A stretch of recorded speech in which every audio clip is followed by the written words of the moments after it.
This is it. Welcome to the channel, our third edition of the PXF film actor interview. And obviously, you guys have seen the promos. You have seen the thumbnail. You obviously know that we have a Southern actor today, Lew Temple of The Walking Dead and Devil's Rejects. So prominently featured in the Rob Zombie horror film. So without further ado, we're going to go ahead. I know you guys have been waiting for this. We're going to go ahead and get the man on. The man, the myth, the legend, Lew Temple, Axel of The Walking Dead, and many more roles we'll cover. Great to have you, man. Appreciate you making this.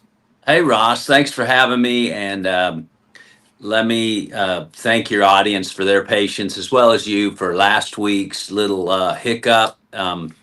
And thanks for bouncing back and being here with me. It'll be worth it. But it's great to be here, Ross. Yeah, this is cool.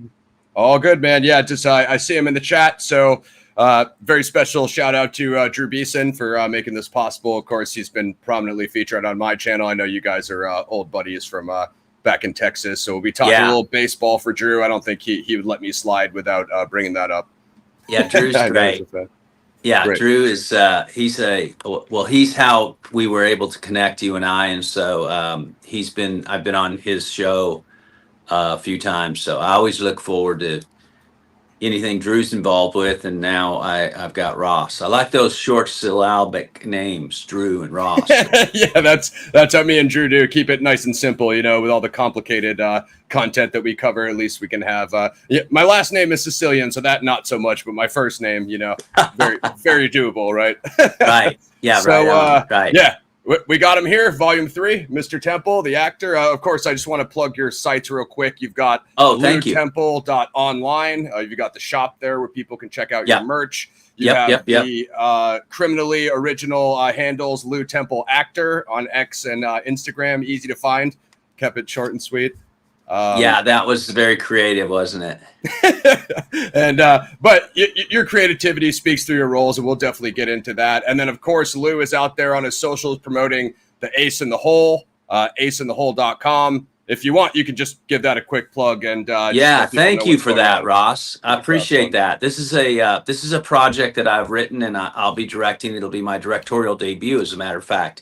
And it's something very near and dear to me. I'm very passionate about building it. So come hell or high water, Taylor Sheridan's project, I'm going to build this. So I've got a crowdfund out there to get it going and get a little momentum. So all of you folks, every penny helps. Like, I know that it feels like, oh, this doesn't help, but it really does, because as much as anything, it's momentum.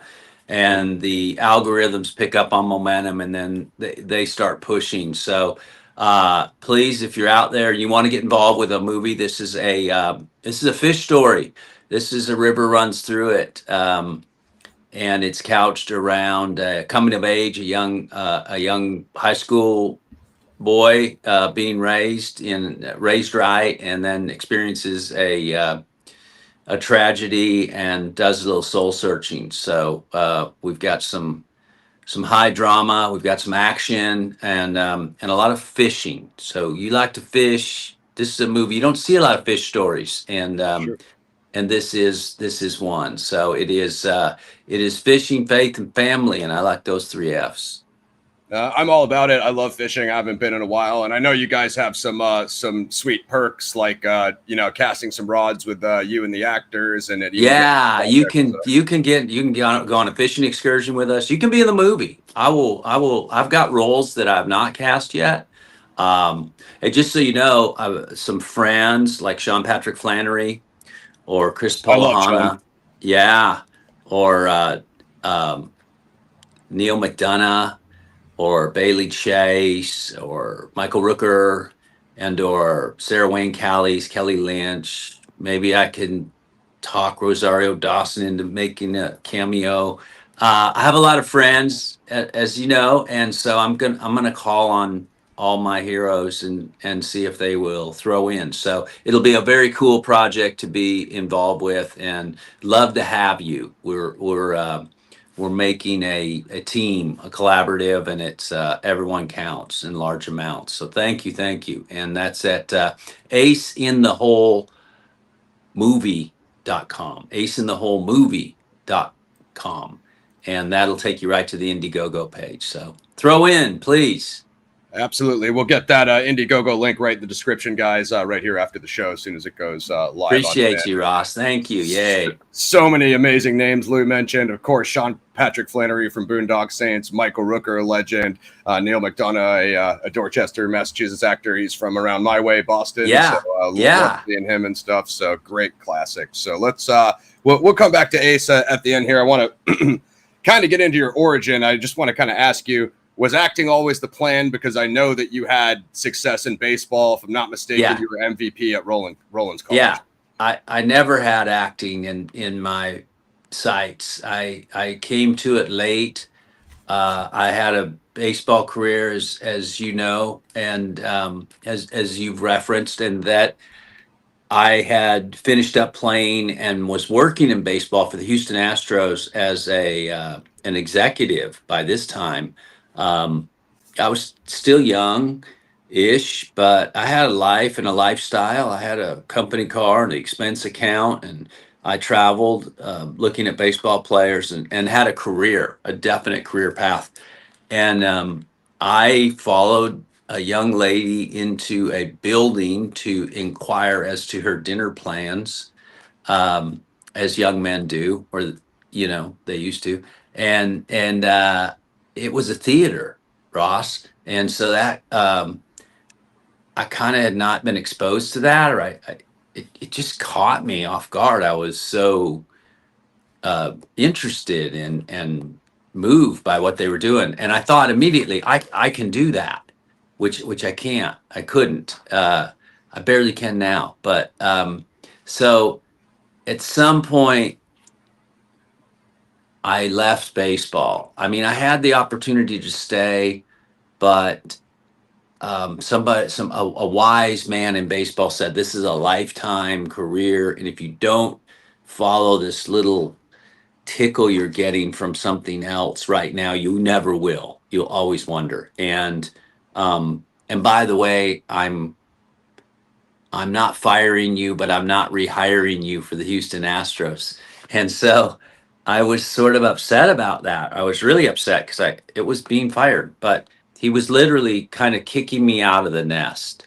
And I chose at that point to give the acting thing a try and went back to school, Brooklyn College, to learn and study the craft of acting and stagecraft, and then came back to Texas and Houston and work in theater at the Alley Theater, and then just started to build my career out of Texas until I finally came to Los Angeles. So a little circuitous route, but that's just a story for everyone to know that it takes all kinds, and there is opportunity in every different avenue, and the art of storytelling is inherent, I think, in us, and story listening.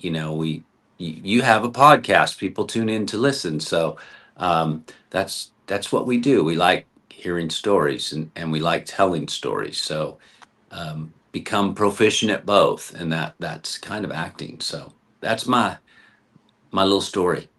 Absolutely, and it's an amazing story. I totally get it. You had success and had the talent in baseball, and you had the career, and then you kind of do that pivot. I'm not bad at you not getting rehired though, because then I feel like if you would have stayed in baseball, we would have never gotten the banjo truth. performance, the Axel performance. So selfishly, as a Rob Zombie fan, I'm happy the way it turned out.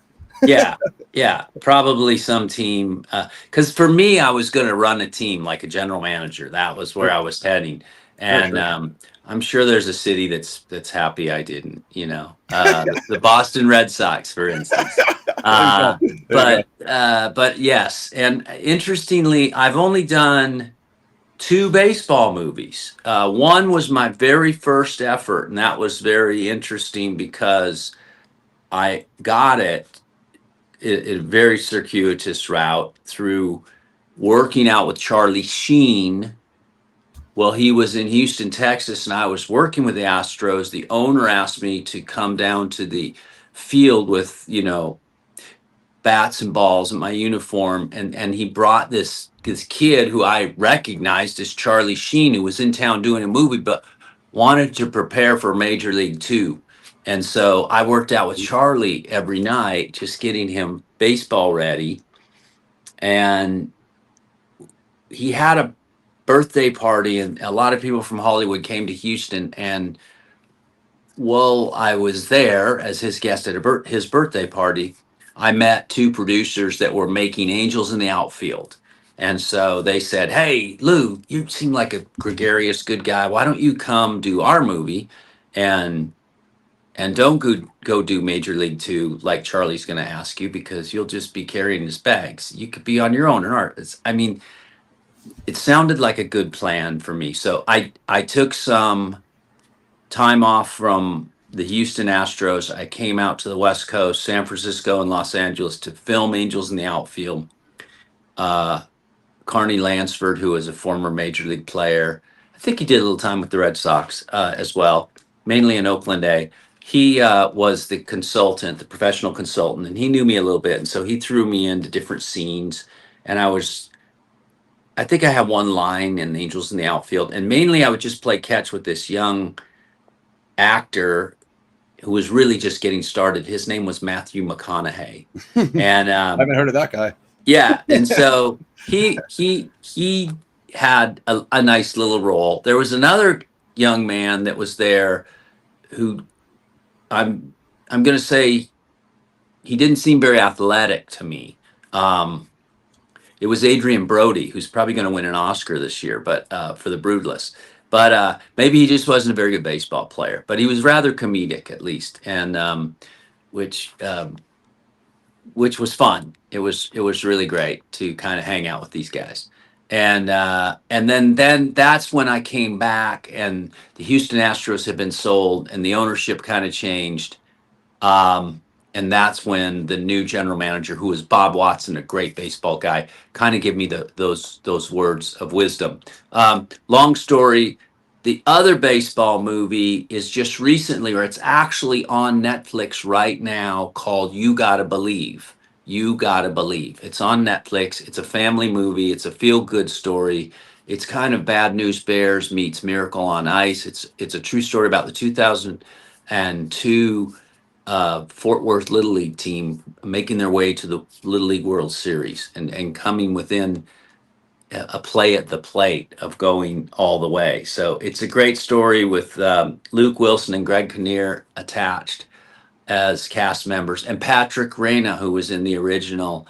Um, uh, what's our baseball movie? I just referenced not Bad News Bears, but Major League? no, the with the kids, Sandlot. Sorry. Oh yeah, Sandlot's You're killing me, Smalls. That guy, Yep. and he's great. So anyway, this movie's performing really well for Netflix. So if you get a chance and you want a feel good movie that's going to bring some tears, that's the other baseball movie I did. So there's not a lot of baseball movies, so I'm always happy to be part of one. Absolutely, guys, and definitely go check that out. Definitely sounds like it's more of an upper, which we're going to get a little bit darker with these Lew Temple horrors that we're coming up to here next. Yeah, so probably not going to be family fun, but for sure, for sure. Yeah, exactly. Yeah, this one you could totally tap in tonight and at 5 o'clock during dinner and hang out with your kids. And absolutely. So with that, let's take a darker turn. We're going to get into kind of right. Over here at my channel, we do a lot of action, martial arts, hardcore grindhouse stuff. So I consider the Devil's Rejects to be of that pedigree. I'm just wondering kind of how you got the role. I know Rob goes on to cast you in several more films. I assume that you've talked about him before. You have some sort of relationship with Rob Zombie. Is that the casting director that initially got you involved? Did they see something else you did? Yeah, absolutely. Yeah, thanks. Good question. So, while in Texas, before I moved to Los Angeles, interestingly, I was cast in a movie called Serving Sarah. serving Sarah. And the casting director was Monica Mickelson, and she had a role that I was actually cast in. This was with Matthew Perry, God rest his soul, and Elizabeth Hurley, and Bruce Campbell as well. Oddly, Love Bruce. and it's a legit film. It's a comedy actually. Sure. It's about serving divorce papers in the state of Texas. But anyway, I got sick on this movie, and like really sick. And for those of you who know me or know about me, I'm a cancer survivor, a leukemia survivor, and I was fighting for my life at MD Anderson Hospital. At the same time, this is not funny, but Matthew Perry went into drug rehab. So it was this kind of bet on set, who's going to get better, Lew with cancer or Matthew with his drugs? And so Matthew did get better. I was never able to do that movie. Monica Mickelson, the casting director, always remembered me. And she replaced me with Mike Judge, by the way, for that role. Love Judge. Yeah, and so it was a fun role. It was like a hotel clerk, and they don't have money, so Elizabeth Hurley kind of gives him a look at her breasts in order to get a room. I don't know if that works, but it did in that it did in that movie. Anyway, Monica remembered me. So when Devil's Rejects came in, she had me come in to read, and I was so well, my first impression, I had never done horror, Ross. I'd never been exposed to horror in the professional manner. I was not like you, a horror aficionado growing up. I knew horror. I knew about Dracula and the Wolfman and Frankenstein. I kind of liked the creatures, Godzilla. Classics. Sure. Yeah. I might have known a little bit of The Hills Have Eyes, for instance. Love The Hills Have Eyes. And maybe Dark Shadows was something that it's been playing on reruns, the original. I'm old enough to remember some of those. Those were scary for sure. But like the Texas Chainsaw Massacre and that generation moving forward of horror, I'm not so sure that I would be labeled as well versed. And so when I read The Devil's Rejects, and they gave you a script in those days to read almost all your auditions, you were provided a script to know the whole story. I couldn't believe the first 2 pages this giant was dragging a mutilated woman through the forest. I was like, holy First cow. scene in the movie. Yep. Can they even do that? I had no idea. And I might have known who Rob Zombie was through White Zombie, maybe through the music. Yep. But I certainly didn't know his aesthetic. And so I went down to read at the casting office for Monica Mickelson, and I was not sure what to expect. But when I got there, like Steve Zahn and Jeremy Davies were there, and I considered them to be really classic actors, or really the types of guys that I wanted to be in their, in their wake at the least. Sure. And Sure. and they were reading for Adam Banjo, and I was like, holy cow, this must be a better role than I'm giving it credit for. And so I just went and did sort of my thing, which was very colloquial, very Southern, very bravado, very much how I brought Adam to the world. Mhm. And it just connected with Rob. He always said, I always felt like if I were a Southern guy, I'd be like you, Lew. And I'm like, so I've always asked him, does that mean I'm sort of like you? He said, no, you're not. I'm a rock star. I was going to ask about that exact thing. No, I'm a rock star, and you maybe don't quite have that charisma. No, Rob's totally chill. Rob is very humble and very chill. Man, another Massachusetts guy, I might add. Absolutely. Is it Harville or something? Haverhill, I believe. Haverhill, thank you. Yeah. Yep.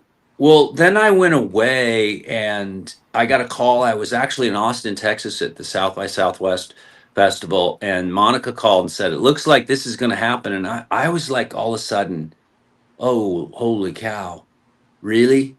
Uh, so I called a friend of mine, Walton Goggins, who Oh, had a done legend.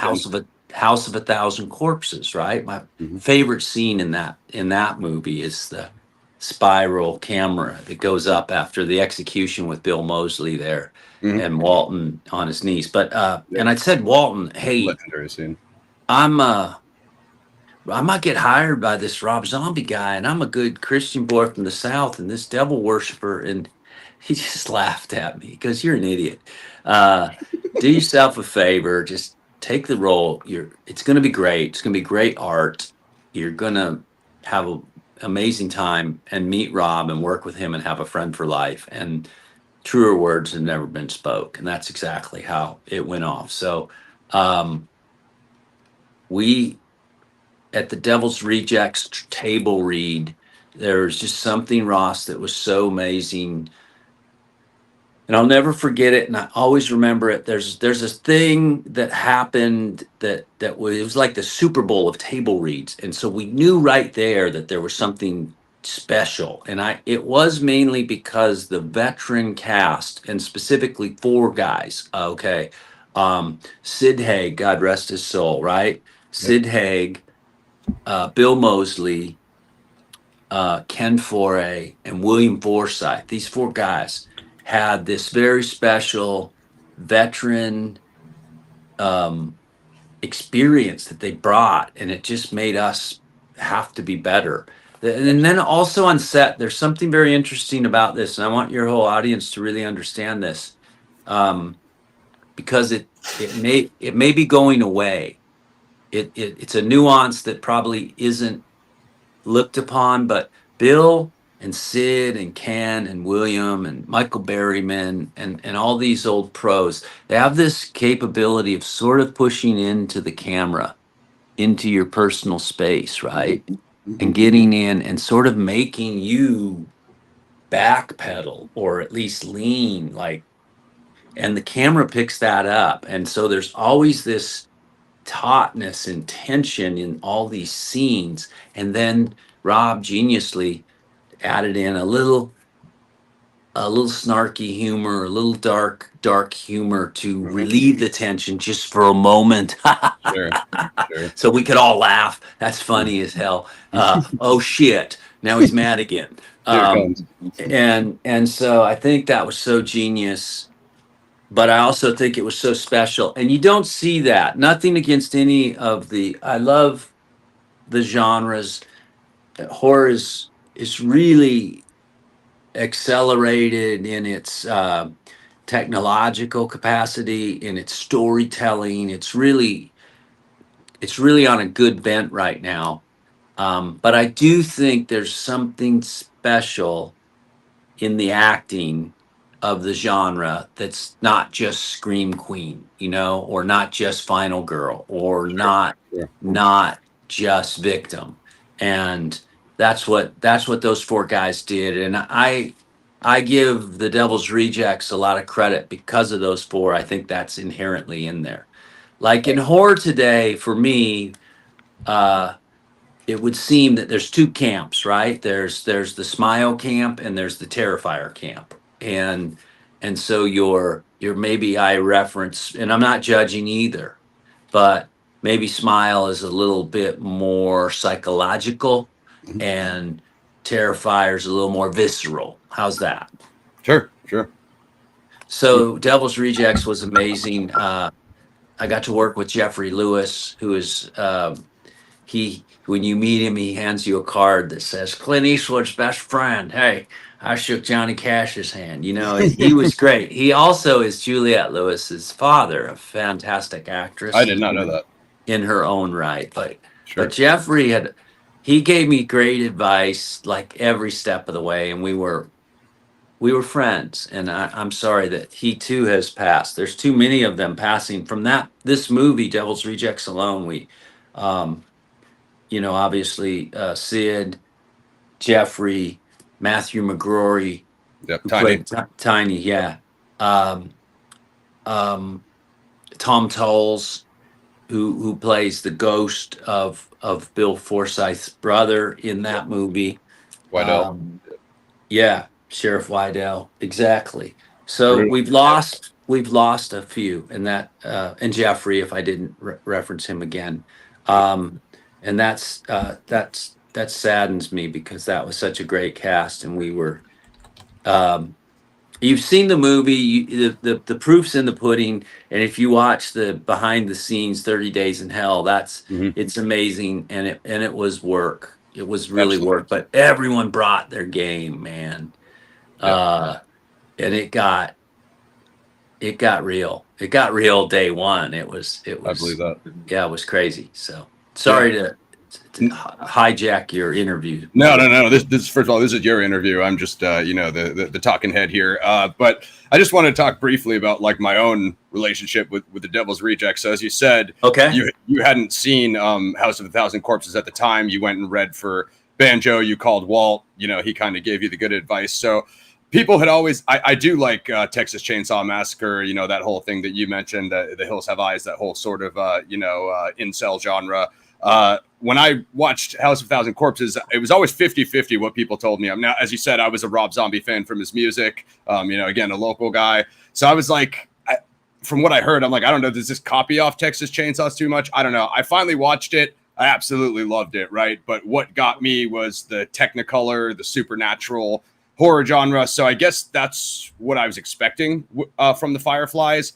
Then I saw Devil's Rejects. It's a much more dustier, Southern Western type of vibe. And Rob has covered this himself in interviews, talking about that, he tried to color grade it like corpses and it just wasn't working. So Devil's Rejects is its own thing.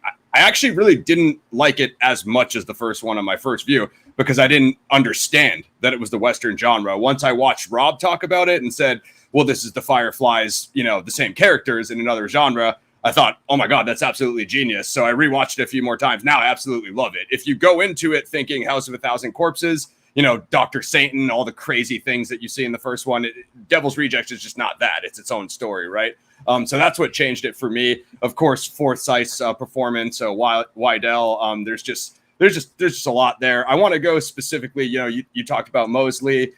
This scene that you're in, when the band is popped up on at the hotel. Obviously Banjo's there. I mean, you got the line on the television where the news is talking about the satanic serial killers or whatever, and you just have this hilarious line about cornholing the local livestock and this like Banjo doesn't believe any of this is real. You know what I mean? 1 second after you say that, the door breaks open and it's Otis, right? So you face it, head on after, like you said, breaking up the dark kind of mood with the comedic dialogue. I know you knew the line was coming because you guys obviously did the table read, as you said. Yeah. What makes, I rewatched the scene, probably my favorite scene in the whole trilogy, when Banjo and Roy are eliminated by Otis. Talk about working with Bill in that scene when he delivers the epic Otis monologue. Like, I know you'd heard the lines before. Is there some part of you when Banjo gets shot in the neck, a brutal squib shot right there with the blood exploding out of your neck? Is there some part of you in the back of your mind that's like, oh my God, Mosley is delivering like the most epic Otis monologue of all time? Obviously, you're acting, you're working, or just doing your thing. Do you worry about that when you watch dailies, or what was it like filming that Banjo's death scene? Yeah, so we had rehearsed that a lot. So all during the 2 weeks leading up to it, during our lunch break, we were rehearsing those stunt moves and the choreography of what that was going to be, because it was going to be pretty intense, very severe, and very sculpted. And Rob would come over and oversee it. Now, I'm assuming everyone knows this, but maybe a lot of people do not know this, but Kane Hodder was the stunt coordinator from the Yeah, Jason. I didn't even know that. Yeah, I know who Kane is. That's amazing. Yeah, and so Kane was overseeing all of that, and it was super cool. And we all had stunt doubles, but Rob wanted us to get, because he was going to shoot it handheld, and he was going to get in tight, and so he wanted us to be able to do as much of it as we could. So, to your question as to what we were thinking during the fight scene, we were thinking a lot of technicality. We were thinking like our Olympic gymnastic moves on this performance. We were thinking about doing this where it looks badass, but it's very safe and we're okay. Sure. And so we were thinking about the professionalism of it. And then the reality is Rob shot it a lot, so it was exhausting. I mean, we got our asses kicked, literally and figuratively. A great story is that it's not a great story. It has a happy ending, but it could have been tragic. Is that Rob wanted a special with a shot of the knife being pulled from Otis's boot, and he wanted this a light to ping off of the knife out in the heat of the desert. And so the scene was to go up to Otis pulling the boot. I've got him around the neck with the 2x4, and he's going to stab me in the groin, right? And that's typically a magic knife. It's a prop where the blade goes up into the hilt with pressure. But in this scene, we needed the shine of the actual metal, so it was the real knife. And then at the point he pulls it out, cut. We get the light hitting it, cut. Okay. But the scene was going really well. I mean, really well, maybe our best. And we were all invested and we all lost train of thought. And it was Bill and I, and the knife comes out, and Rob doesn't yell cut because he's into the scene. And Kane Hodder goes running in and busts the scene, grabs Bill's hand because he knows what's next. He's going to stab me with that knife. Lou's going to get fucking stabbed. And Rob was like, "What? You know, Kane, what are you doing?" And look, we had an accident. We just about, encompassed right there. So it was intense, man. So the lines. The Adam Banjo arc, this is Rob's genius because he hires actors to act and do their job. So there's definitely things that are on the page, but most of it is to be filled in by the actors' imagination and build. So I was like, well, Rob, how I see Adam is this, a lot of bravado until the shit hits the fan. He's going to put his wife's dress on, and then he's got to find his mustard and his courage to come back up and fight the beast, which is Otis, and then die in a fiery crash or die, but going out noble, going out in a blaze of glory, and painfully calling for his friend, Roy, and to make all of that feel and be very visceral in the scenes, and just to make people really engaged in it. And so Rob let me loose to do all of that. So really landing the Rugsville ain't nothing but a bunch of local cousin fuckers cornholing the livestock.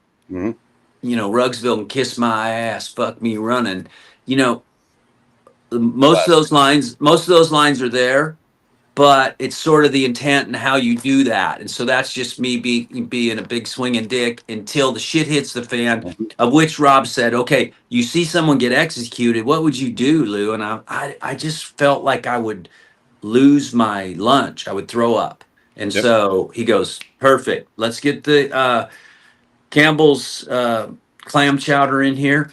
And so of course I throw up, and then that leads into Bill being able to, and the other thing was that I wanted to engage Wendy, my wife, Kate Norby, and engage her in the scene, because ultimately it all fits together. She goes down wearing my face, right? So looking for sort of protection from, or she's taking care of me at this psychological. I've just been traumatized by seeing this guy executed in front of me. And then we're out in the desert and finding that courage to go up against Otis. And we should have won. We had him. And everyone was like that. Everyone, well, you had him. You beat, and then we didn't. And then sadly, Roy, and praying for the bunnies, and I'm the devil, and I'm here to do the devil's work. All of this works, right? And it works because everybody was on point, but also we'd been working that scene for a couple weeks before we did it. Sure. And so we understood how physical it was going to be and that the lines were just going to fall in seamlessly, like a perfect dressing on a perfect salad, right? And it just worked. It was great. Yeah, absolutely. I I mean, will say this: when Bill's on top of me, skinning my face, there was a an apparatus they built which pulled me up off the ground. So I'm on this table that they've dressed to look like the desert floor, and Bill's on top of me, and then they have all of the tubes and apparatus so they can pump blood up through my neck, which had been shot. And there's blood in my mouth, and I keep spitting. And fuck you, yeah, fuck you. That's what they all say. And yeah. then it's all in his hair, right? This blood. And then we have to do it again, which means Bill has to get his entire hair washed to get this blood out of it. Wow. And he was pissed, and it was hot as balls, Ross. Yeah. It was about 102 out. We did it in Palmdale, and flies are everywhere. It's on a Wow. chicken ranch, which smells awful. It just so there's actually some little friction between Bill and I in that scene, which probably played well, I think. And I agree. Bill was annoyed. I was annoyed. That blood was sticky. It was sugar. Flies were all over me. It was an uncomfortable setting, but so worth it when you see it. So worth it. Yeah. Yeah. I'm so proud of what we did. And Rob orchestrated it all. One thing about Rob Zombie, he knows, and I always say he knows what he wants and he wants what he knows. There's not really any gray between that. So if something doesn't work, he knows it doesn't work and he moves Mhm. on. I've seen him just wipe complete scenes out of his scripts Sure. because it seemed like it was going to work on paper, but now that we're doing it, this scene's stupid. Let's go do something that works. Yeah. And he's really good this way. He's a very good storyteller. Yeah, I couldn't agree more. I mean, I was just thinking, like, when the Devil's Rejects comes up, 90% of the time it's that Devil's Work scene that gets mentioned. Maybe the last scene when Whitell is like trying to execute the rejects in the basement when the ranch burns down. But I feel like those Yeah. two scenes come up the most. When I saw it, I did watch House of a Thousand Corpses before I went to work, and it just felt manic and chaotic and just confusing. And I was just like, "Has this guy ever shot a movie?" And then I realized, oh, it is what it is. That's his style. That's what it is, and that's why people love it. And it felt a little bit to me like maybe Rob's film school, but also in a super cool stylistic way. We did have a scene, I'm sure you know this, with Dr. Satan in Yep. The Devil's Rejects Oh yeah. that he cut. Rosario Yep. Dawson's in it. Yep. And he just decided, there's no place for supernatural in this particular movie. Yeah, it just didn't work. And I totally, as a zombie fan, I leave that call up to him. Of course, me being a House of a Thousand Corpses purist, I would love to see, Satan make his return. But it's like, again, I can see in the terms of the storyline, it's really Wydell versus the Rejects.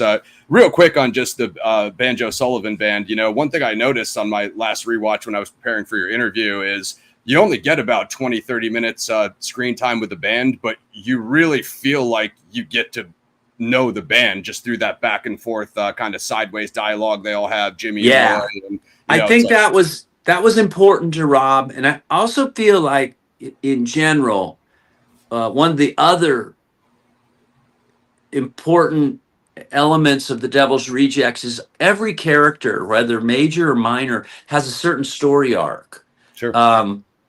The guy that sells chickens, the Rhode Island Red, Yeah.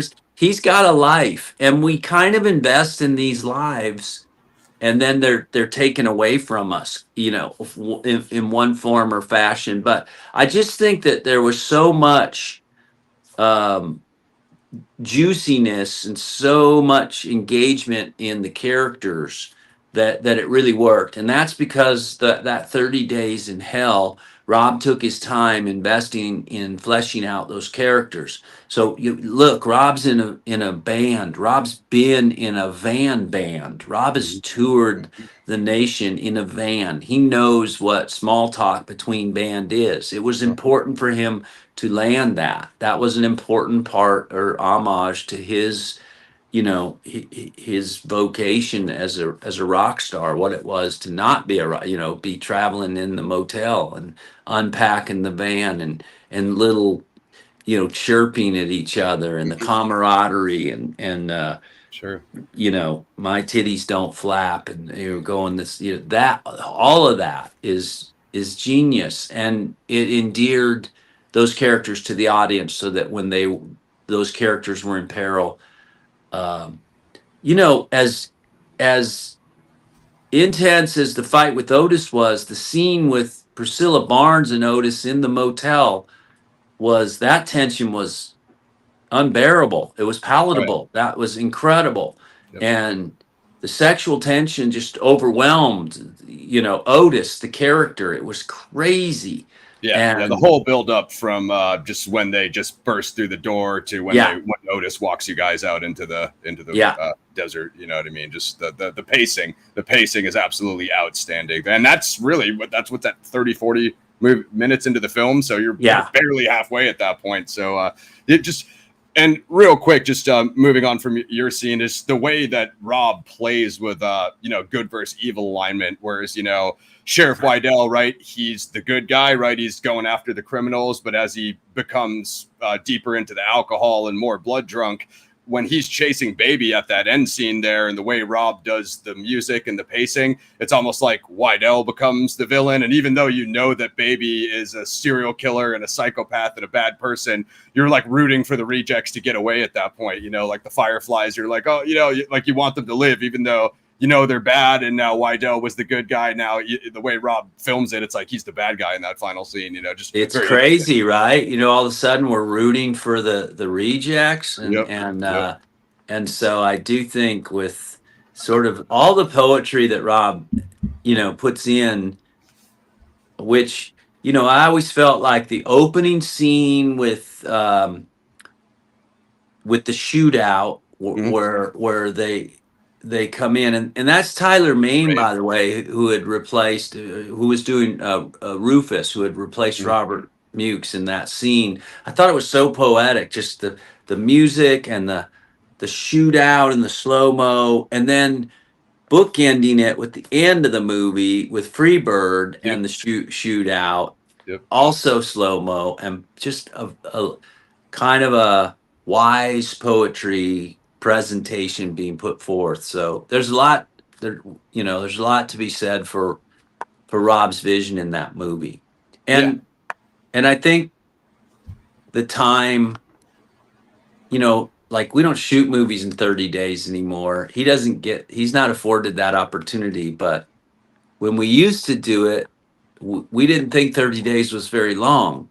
And now it's like, oh, that's like taking 3 months to make a movie. We shoot these things in 18 days now. And back in the day, it used to take a year or two, or early 90s. Everything we discussed, I don't know if anyone can do that, but Rob really, that on that level. But I didn't even know Rufus got replaced. He did such a good job playing Rufus that it even slipped by me. I didn't even realize the actor had changed, so I need to go back and review that as well. But it was him and interestingly, Mother Firefly, when Leslie I know she was replaced. Leslie took over for that role, and so everybody did such a great job in that movie, and everybody has a memorable performance, everyone, and so I just find that to be genius, and that's why I think it does resonate as a classic. Call it a cult classic. I agree. Totally agree. And as you said, I mean, I'm just glad you got to work with Mosley, obviously the man. I mean, he had that good capitalism monologue in the first one, but I just don't know if he ever quite hit anything as strong as The Devil's Work. And when I actually went back and reviewed it, I realized it's not just that's banjo he's talking to when he's right in your face. The way he films it, everyone focuses on Otis, but I'm like, really, what, as you said, what made this scene so intense wasn't just Otis's performance of the lines, but also the fact that Roy and Banjo are dying. You know, he made, you know, Hoss, I want you to pray to your God, you know, bless the bunnies, the little birdies. And then it's just like, it's like the back and forth dynamic between the three of you that I think really makes it. That's what, after you rewatch the scene many, many times, you're like, really? Well, this is not just Otis. It's, you know, it's the three characters' performance together that, you know, makes this execution so memorable. Yeah. And there's a certain even concession to death that's sad, you know, and I don't want to leave, but apparently I have to. And you know, I'll see you on the other side, you know. Yeah.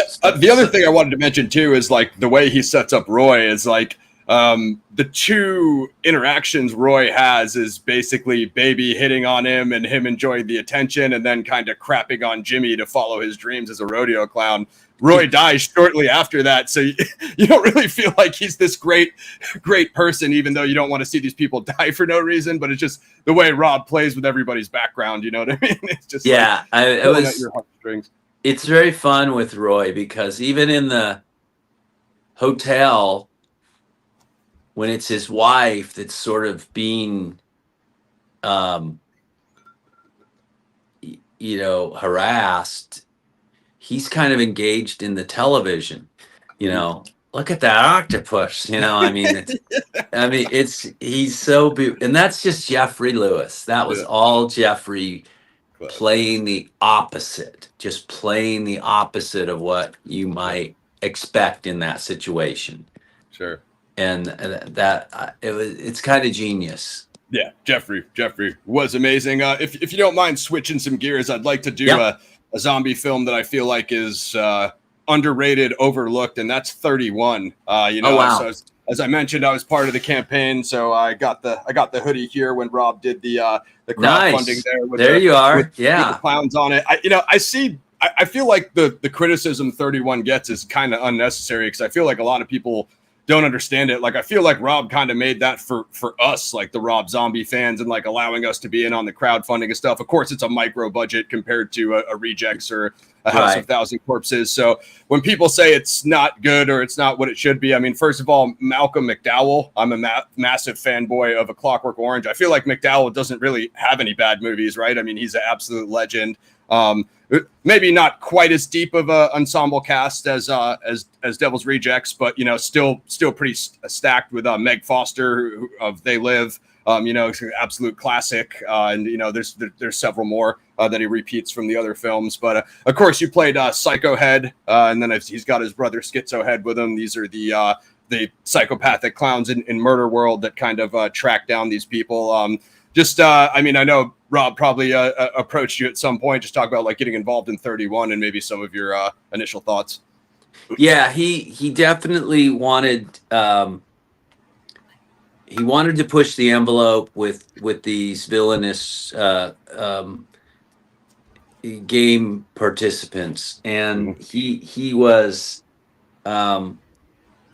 to make it bizarre and scary, and he left it to us to figure out how to heighten that in most instances. So for instance, when I showed up, they had me kind of hillbilly overalls in the wardrobe, and I'm like, you know what bugs me is people, men who don't wear shirts just walking around.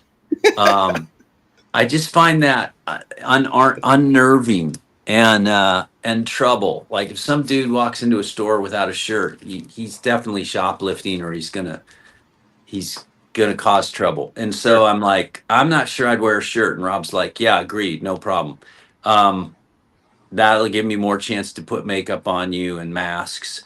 And then he goes, why stop there? Let's just wear Daisy Duke shorts. So now all of a sudden, physically, I'm very exposed. Like my ass is hanging out of these shorts. And I'm like, I'm feeling a little vulnerable. So I'm very short-tempered on set. Are you looking at my ass? You know, essentially. Not what you usually wear, I guess. Yeah, essentially, I'm just feeling uncomfortable. But Rob told me, he goes, I'm going to put a skin mask on you over your eyes, and it's going to, like, give you the permission to not be Lew, and I definitely want you to run with that. And so you have to keep in mind that Rob does this on stage. So he has the experience. He understands what that is to conceal his true self behind the mayhem of a mask. And so he wanted me to experience that, or at least have it accessible if I wanted to run with it, which I did. And so I did things in that movie that I don't think I would have ever considered doing or ever will again. And it was difficult. It was difficult to take that makeup off every night and come home to my family. And that was my biggest thing with 31, is that I don't find any of us very likable, not even Sherry in this movie. And it's just like you threw a tarantula and a rattlesnake and a rat and a scorpion and a centipede like in a glass terrarium and just shook it up and let them just maul each other. That's what it felt like. Also a very physical movie. But not as much time, and not a great stunt team in choreographing the fights, but not as much time. And oftentimes Rob had two scenes going on at once, so he'd direct one, be setting up another, and it really pulled him. But I think the kind of mayhem and chaotic nature of the filming schedule lent itself to the film being kind of wild. And so we were discussing about when they're caught inside in a cage, right, in this circus, and the trap. how did they get in there, and then how are we going to allow you to enter, and I just seen the making of Apocalypse Now, sort of that idea where he's coming out of the mud, he's the reveal, and I sort of like, well, Rob, could we do something like that? And he goes, okay, I like it. Where? And there was a huge haystack in there, like it had been an animal pen, and I go, well, we could just come out of it. It'd be kind of cool to come out with the chainsaw out of this hay and just shit flying everywhere. Hell yeah. So he's always available for ideas. He'll be the first to say that doesn't work, but he'll also be the first to say, let's try. And so he's great like that. And so that did work, and that was really cool.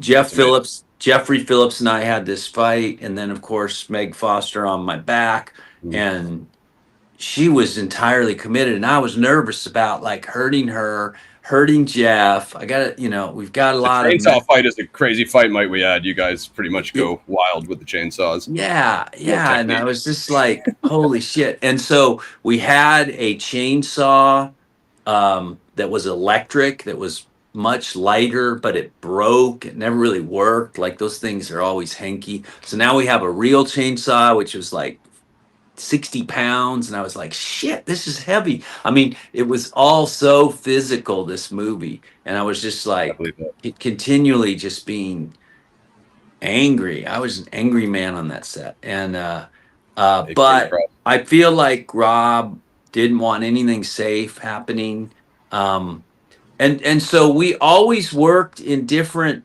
like time zones. So like we didn't know what Richard Brake was doing, or we didn't know, what those scenes were like. We just knew our own little worlds, and it was crazy. And I'm like, how the hell am I too big in this environment? And then all of a sudden you got Pancho Moller doing his little Nazi, Mexican Nazi. Yeah, exactly. And so first stick head.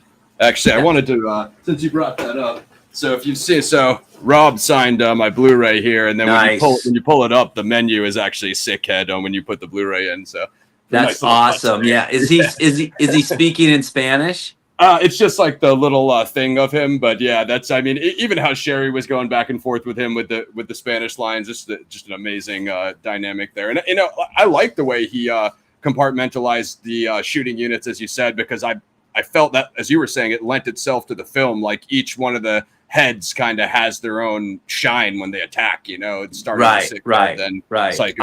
I was getting wind because I was like, and I talk to directors a lot. And at some point, Rob's like, "Look, Lew, I hired you. You're the actor. I wrote it, but I'm wanting you to fill in the blanks." Okay, Yeah, you take it from there. Because I'm like, why are these guys so pissed off? What is are their kids being held hostage? What's going on? Are they, So I was getting wind that at the people's demise that they were kind of begging for their lives. I'm sorry, I didn't want to do this. That was very I interesting. I didn't want to go out like that. I was like, well, I'm going to go out not sorry. I'm going out. I'm going to rip off when you hear me and I'm getting cut in half by the chainsaw. I'll never die. I'll never die. I just totally ripped that off from Dragula. That's a line from Rob's song Dragula. Yeah, that was awesome though. And no remorse. Yeah, and that was a decision that I wanted to go with on that. Now, Rob and I have this shorthand, so oftentimes when we're building characters, I always like Rob's take on the character's soundtrack. So like, what would Adam Banjo listen to? I think he'd probably listen to, Lefty Brazil and Vern Gosdin and maybe some Merle Haggard and Rob's cool. And so when I asked about Psycho Head, I was a little confused. I'm like, you want him just metal? I'm like, what if he's got a weird, yeah, because interesting, Rob really likes pop music. Rob's a big ABBA fan. And so I'm like, not many people would expect that, by the way. Yeah. What if he's like you? Like would Benny and the Jets by Elton John be Psycho Head's big song? He goes, nah.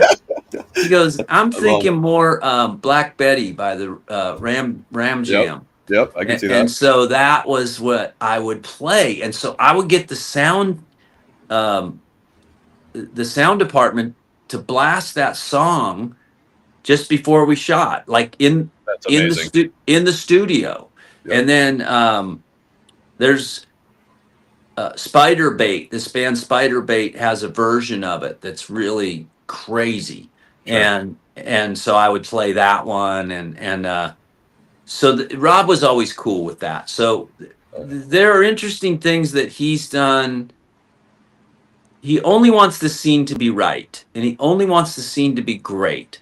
So if that means blasting Black Betty from Ram Jam Band for Lew Temple to get psyched up, and the only reason I would do that was not just for me to get psyched up, but for every guy and every girl on the set to get psyched up. Oh yeah. So everybody from wardrobe to craft service to grip to gaffer to DP to kind of get that energy of that song. Here's what I'm going for. You guys kind of throw that energy at me and we'll get this. And so Rob's really cool at facilitating that. So for Halloween, for instance, we have this very difficult scene. It's a rape scene. This is my next question, but you can go ahead. Yeah, sorry about that. But he cleared the set for that scene. He knew that this actor was going to be exposed, and he made that a closed set, and he made sure that we all were very comfortable with who was there and why they were there, because he didn't want anything being held back in that scene. Sure. And so it definitely came across. Yeah, Rob's good like that. Yeah, 100%. I mean, let me just say that Apocalypse Now is my favorite movie of all time. So the fact that you guys could take that influence and it could work its way as far as 31 is like literally a perfect world for me. You mentioned Richard Brake. I mean, even people that I've seen, bad feedback of 31 have still said like Richard Brake's Doomhead performance is incredible. So, I mean, I think that kind of stood on its own. Of course, did. Brake's a genius, Yes, he is. Yeah, he's great. And, one of the interesting things I find that Rob keeps discovering the right people for him. And as much as we love being part of his ensemble, he keeps adding to it, and he needs Mhm. to grow too with new Sure. players. So, Sure. and to bring in people like Richard or Jeff Phillips, Mhm. uh, you know, Danny Roebuck's been there from day one, all the way through. Mhm. Obviously, Mosley's returned Yep. in the Three from Hell, Yep. and I just think it's all part of a storyteller's growth in using new people. So what he does with his veterans or his regulars, he doesn't have to worry about what we're going to do. So it frees him up to get to know Richard Brake and how Richard Brake works and Sure. what facilitates Richard's best work. He's not pulled away by what's Lew doing over there, what's Yeah. Bill doing. He Sure. has faith. We've earned that faith or trust Yeah, that it shows you trust you guys. That that's how I take it. Okay, so one thing I like to ask is the internet is not always accurate, right? And one thing on IMDb trivia, it says after the cannibalism scene where the carnies are forced to eat, one of their fallen comrades, two characters that are supposedly meant to look like Otis and Spaulding come out. That's obviously Psycho Head and Schizo Head. Did anyone ever mention that? Did Rob ever mention that you guys were supposed to have influence of Spaulding and Otis? Because the way you no. delivered the line at first, you did sound a bit like the first time I watched it. I was like, "Is that Mosley?" But I knew that Oh he wow. was. No, no, Wow. he did not. And so Okay. that's kind of a Misnomer. yeah, kind of a myth, an urban myth out there. And I appreciate it. It's super cool, but no, he was uh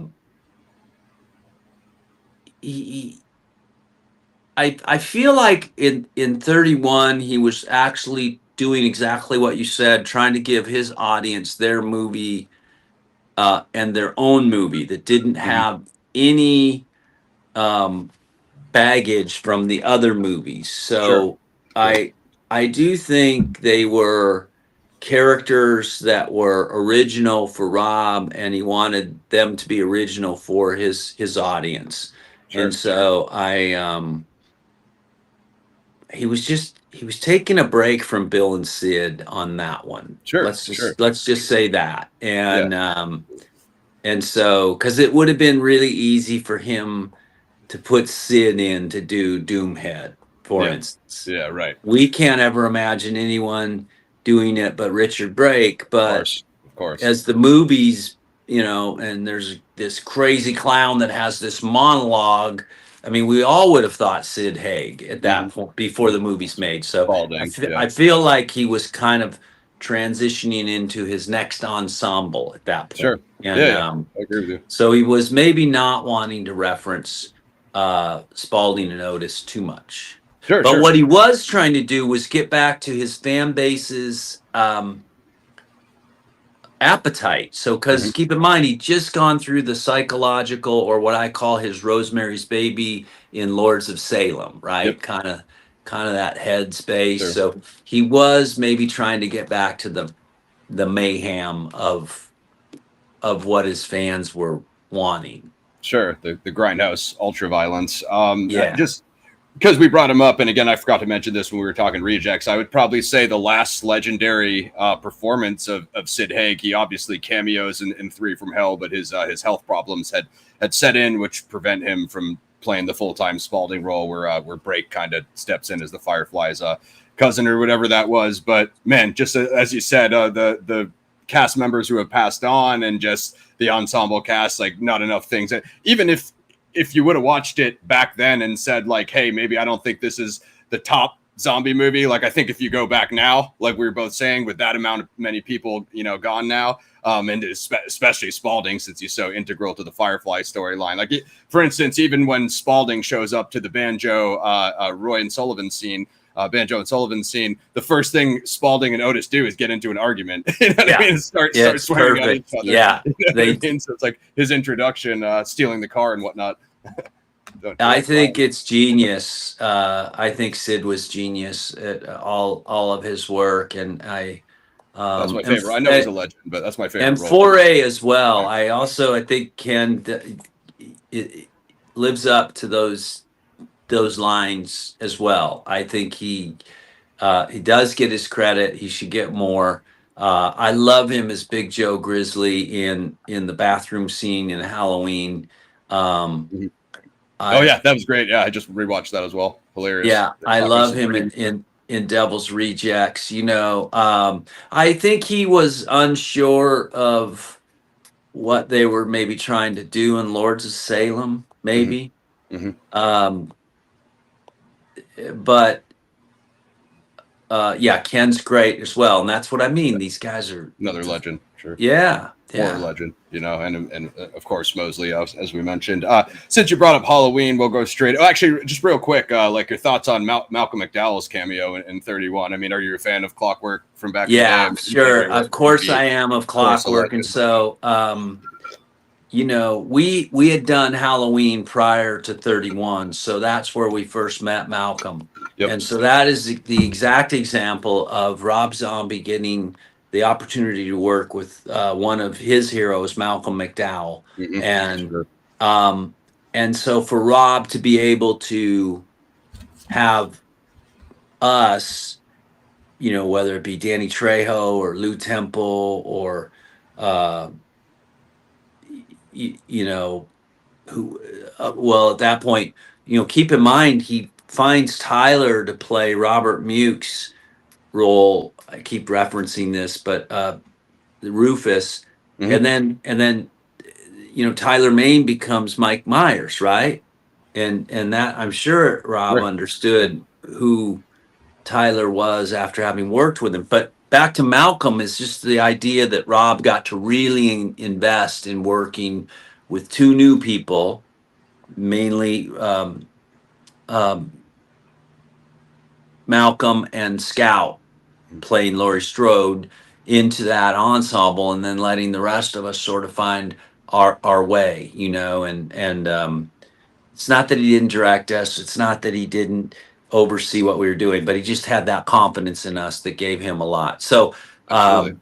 so Malcolm comes in, and he's always got Malcolm just has this great wit. He makes everything kind of wink wink, and Hmm. so Hmm. there's a British dry humor there, maybe. yeah, it's just great. And he's very Definitely.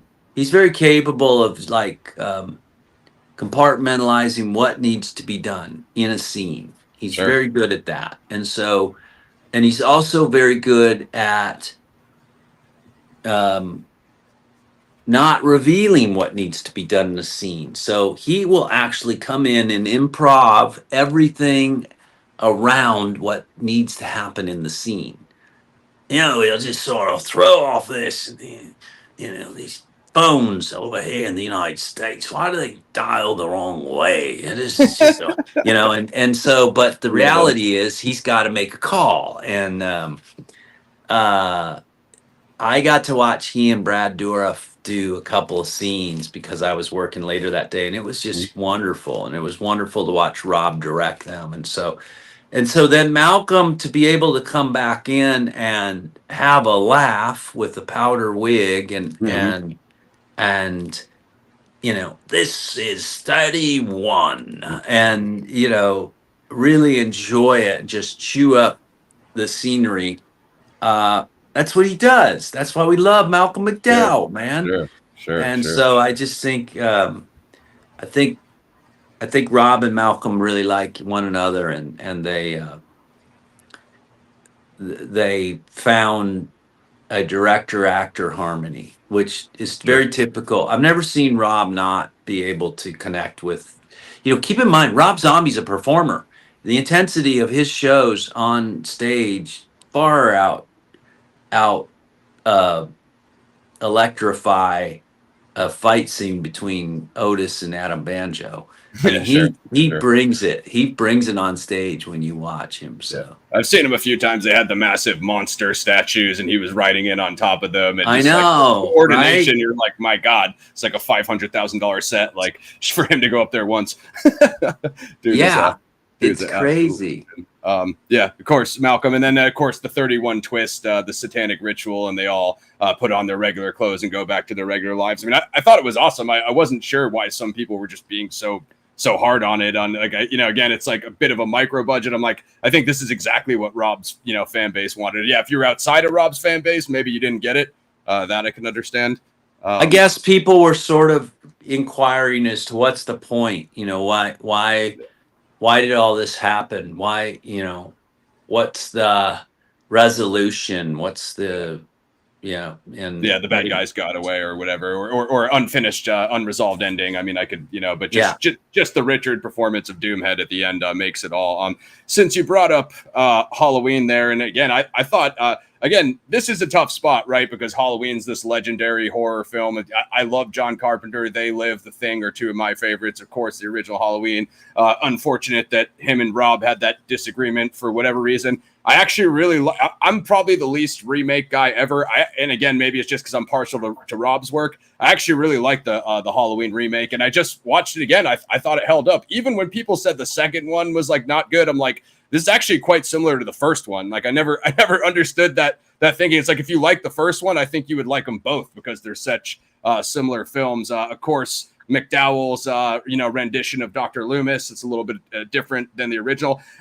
Sherry gets a lot of crap when people say that Rob only cast her because he she's his wife.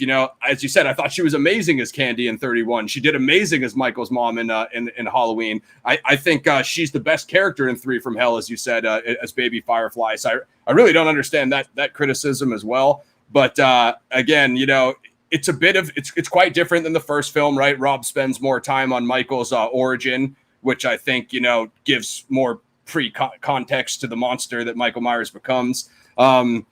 We'll talk about Danny Trejo. I love the guy. You have a couple scenes with him there. You referenced the scene earlier. How uncomfortable 0 out of 10 was the Mike Myers cell scene that you mentioned earlier? I believe it's a sexual assault. I know Rob made it easier for you guys, but it had to be a challenge as an actor. It was. It was. Now, the best part of that was that he did set it up so that we were in a safe space, emotionally and physically. The young actress that he used was somebody that he had used in the Grindhouse movies, in his werewolf SS. Women of the SS, yeah. Yeah, it was a girl that had been nude in that scene, and so she was. If you can be comfortable being nude, she was, and clearly that was okay. We were trying to be as respectful as we could, but he didn't want us to hold back at all, and so that was, and I was trying to get Courtney Gaines, who was playing my cousin, interestingly, to really be involved. But the whole intent with that whole scene was to get Michael. My intention was to do this, to get Michael Myers engaged in this ugly thing we were doing, so he'd be just as bad as us, believe it or not. And if I could do that, then I could control him, the little guy having the big guy under his thumb. That was my whole intent. And so, where we had an Adam Banjo arc and now a Noel Cluggs arc, maybe I didn't have as much arc with Psycho Head in that realm. So maybe I was feeling a little free falling in 31 as it goes. But I spent a lot of time with Danny, obviously. I'm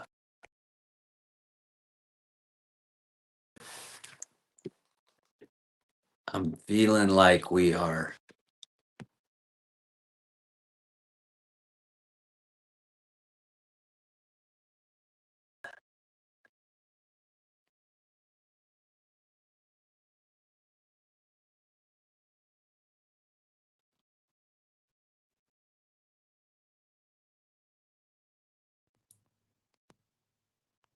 Sorry, you're hearing me good, but for some reason I'm not hearing you.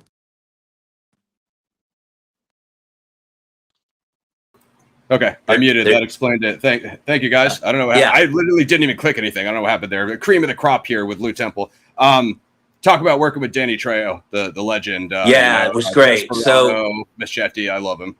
yeah. So for Halloween, I want to say Danny and I, after Tyler Maine was probably Rob's first hire for Halloween, and then probably Danny and I. And he just told Rob, said that I want Lou, you to be the asshole, and Danny, you to be the sweetheart. And so that was how that was kind of built. And so we showed up, and I've always loved Danny, and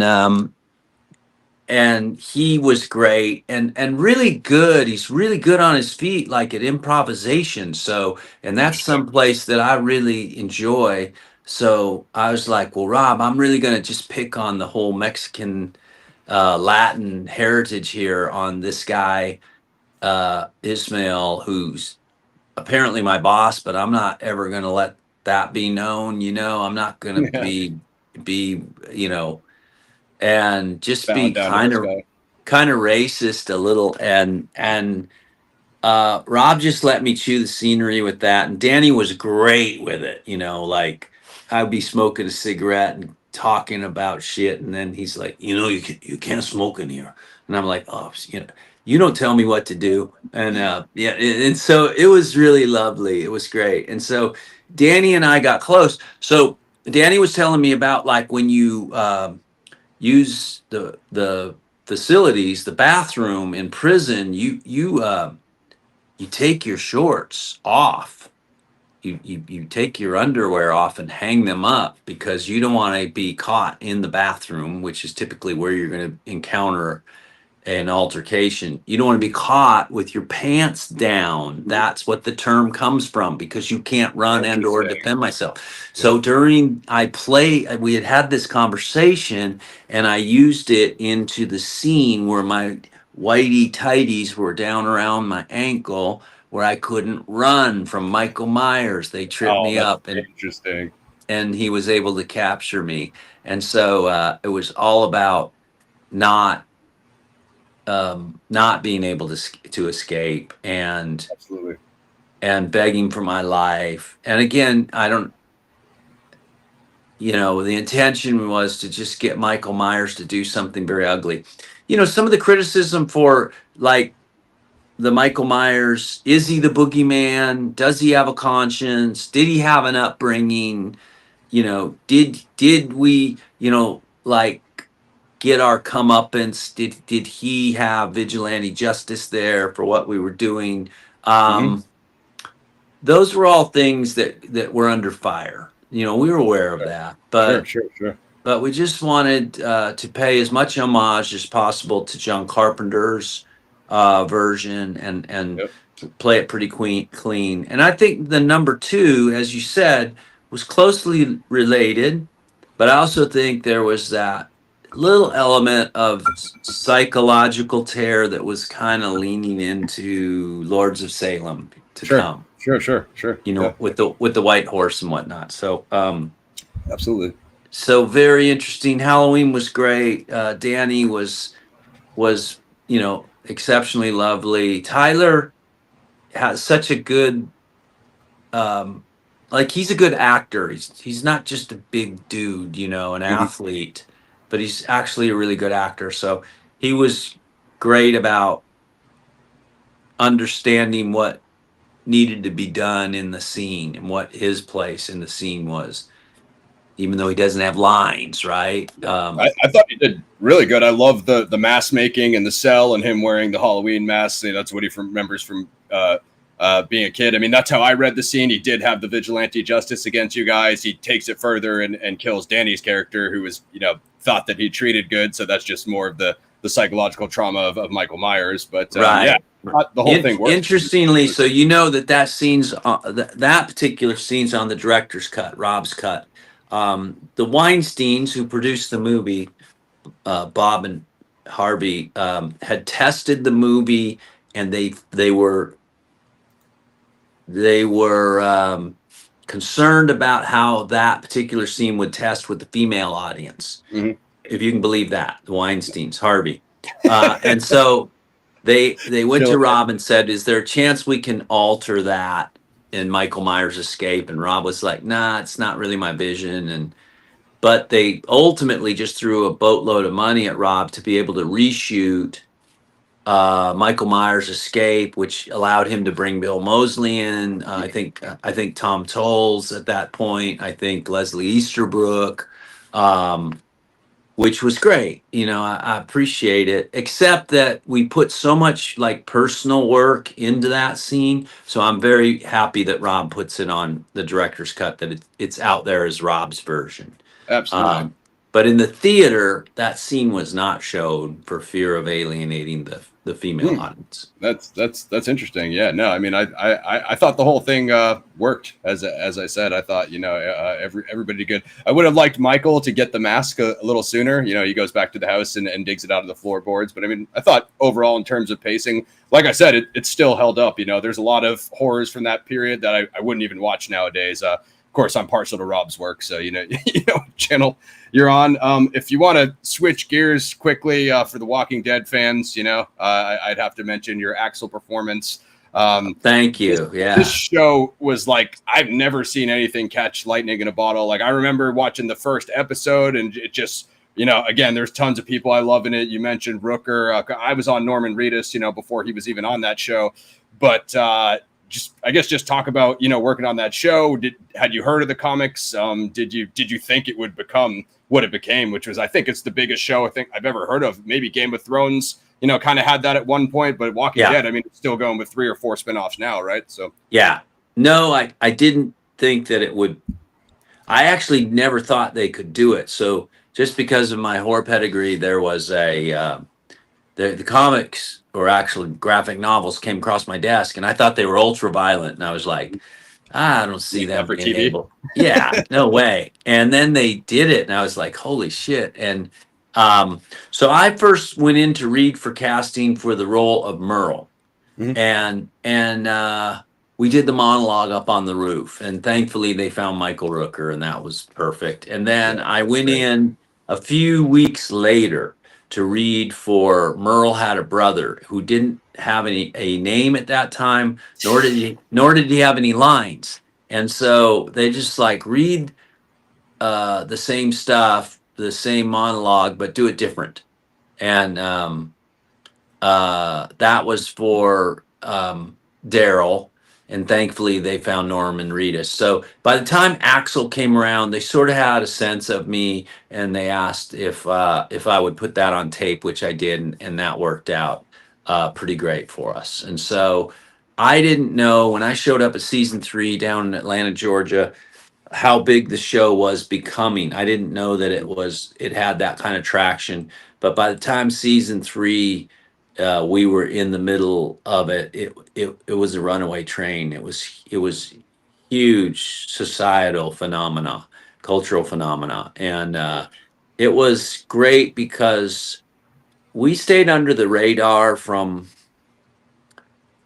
being overexposed to the executives who might have wanted to muddy the water up or get their fingerprint on it, and everybody was on the same team with this show. So everybody was pulling on the same side of the rope and doing great work, really good work. And our Tom Brady, our captain, our quarterback was Andrew Lincoln. He was just amazing. His effort, his work ethic, his courage to try anything, and his determination to get it right was really a big part of what that show was. They told me, so when you show up on that show, they invite you, they welcome you, and they really want your help. And when they started and they did that first season, is 6 episodes. They're doing a show about zombies, and they're Bernthal, Sarah Wayne Callies, Andrew Lincoln, amongst themselves, they just said, look, we're probably short-lived here, but if we do a great job, maybe we get another show, we find ourselves. So let's do our best. Let's take this work seriously. And that's kind of the tone that's always passed along to everybody that joins the show. And and Andrew sets that tone. So that's really great. It was really a amazing experience. The gift that keeps on giving, being very visible, being on that show. We go out and do conventions. We see each other. A lot of dear friends, and I'm proud to have been a part of it. Yeah, I'm biased saying that I think season 3 was one of the better seasons, but why not? No, I agree. I love those early seasons. Of course, Bernthal is the Punisher now over at Daredevil and Marvel. He's an amazing actor. Andrew Lincoln, like you said, Rick Grimes. I mean, remember the first time I saw this guy, maybe an award show or something like that. Maybe, I don't know if he got something for The Walking Dead. And when he spoke with his British accent, like, I was so convinced that the dude was an American from his Rick Grimes role. I was like, it's happened to me a couple times with actors. I'm like, that guy's not American. Like, I had watched probably however many seasons at that point and literally had no idea because he was just so convincing in that role, as you said, just so captivating. So literally an amazing show. I don't know if you saw this, but there's a kid who made a 20-minute video on YouTube about like how Axel could have been used more and just very complimentary of your character. Oh no, that, like, yeah, I haven't seen it. Oh, that's quite cool. a few views, so it seems like that character did resonate with the audience. So that was cool. So quick question from the chat. Lew's been in 2 huge film series, Halloween and Texas Chainsaw Massacre. Which iconic horror series would you like to be in next, or do you have any thoughts on that? Yeah, that's a great question, because then that begs the question about the trifecta. So I'll spin that and ask your audience, would it, because I've dealt with Leatherface and met my demise, and I've dealt with Michael Myers and met my demise. So it seems to me the clear question would be, is it Jason next, or is it Freddy next? Or may we be so bold, and I'm not sure I would be because at this point, but would it be Art the Clown next? Oh, nice. I like it. I like it a lot. Chat, you guys can respond to Lou's question. I'm going to throw a curveball in the mix, being a Hellraiser fanboy myself, and say, oh, wow, I wouldn't mind seeing Lew getting taken out by Pinhead, the goat of all horror legends. You know what I mean? That'd be a great one. I'm sorry I didn't reference that one. That would be great. And they threw Ghostface in the mix. I know the screams are still going. We got that question. Right. That's right. We got that question coming up next, Underdog. I've had you for a while, Lew. I don't want to keep you all night. I'm kind of spin through these last 3 questions. Oh, sure. Yeah. You were in 2 Denzel Washington films. A friend of mine worked with him on The Equalizer when they filmed it in Boston. Love Denzel. I know a lot of your fans know you from that. So how was it working with Denzel and those films? Well, so I've worked with a lot of great people, from McConaughey to Sean Penn to Johnny Depp, Tom Hardy, Bradley Cooper, and Denzel's at the top of that list. Just talent. I can't exactly say why. There's just a wisdom and a truth to him and a power that's amazing. So he kind of challenges you in a scene to make you feel a little uncertain about what you're doing, and that creates a little energy, a little nervous energy. Oh shit, and you either have to be in control of that, or you'll look like an idiot in the scene, because he does very little and always comes out looking great. I really enjoyed working with him on Unstoppable and watching him work. And Chris Pine and I would go to dinner and just say, man, Denzel hates us. And he didn't hate us. He just was wanting to give us good lessons in acting. And fortunately, we were able to recognize that. In Deja Vu, working with him, and the common denominator, of course, with these movies is Tony Scott, which I had done 3 movies for Tony, Domino, Deja Vu, and Unstoppable. And so, rest in peace, Tony's an absolute legend. Right? Yeah, he was absolute. He was like, I always say, working with him was like working for Willy Wonka, and just because he had this factory.